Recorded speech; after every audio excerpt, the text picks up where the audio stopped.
Hello and welcome to my first game preview video breakdown.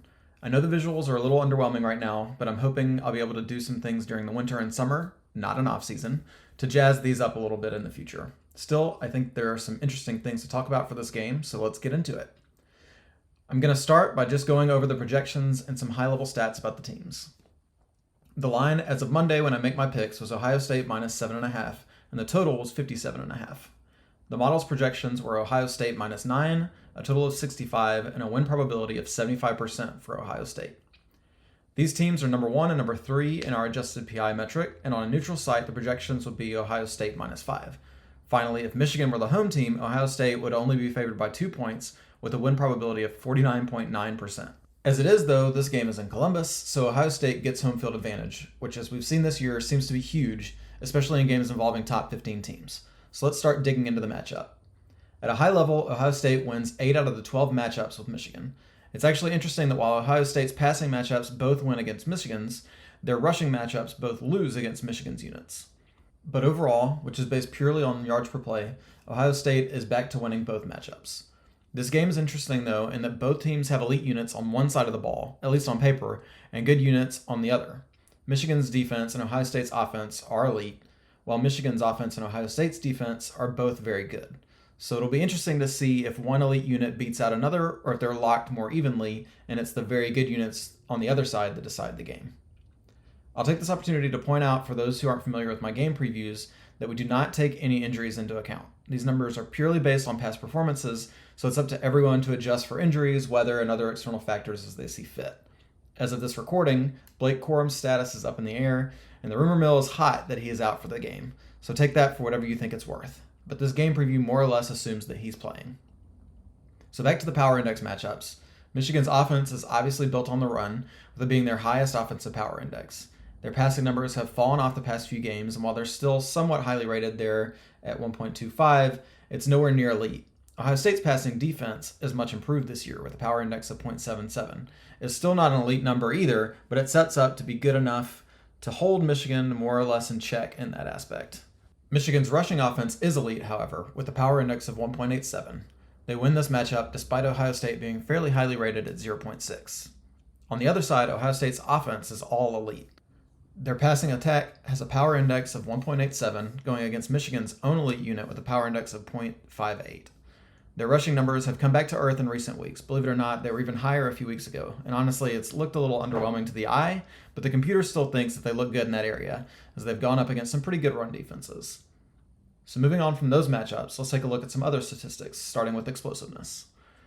These are two of the best matchups for Ohio State and look to be a big part of why the model expects them to cover. Michigan's offensive explosiveness is honestly just not very good, and we've seen them struggle to get explosive plays, especially in the passing game. Fortunately for them, Ohio State's defense isn't ranked very highly in explosiveness allowed, so it's not as bad as it could be, but Michigan's numbers are just too bad for them to project to benefit. On the other side, Ohio State's explosiveness is good, but not great. And unfortunately for Michigan, although their defense is great on a yards per play basis, this is an area in which they have struggled a bit. They have a power index of 1.08. In other words, their defense is 8% worse than the average team at explosiveness allowed, and they're actually ranked 109th in the country.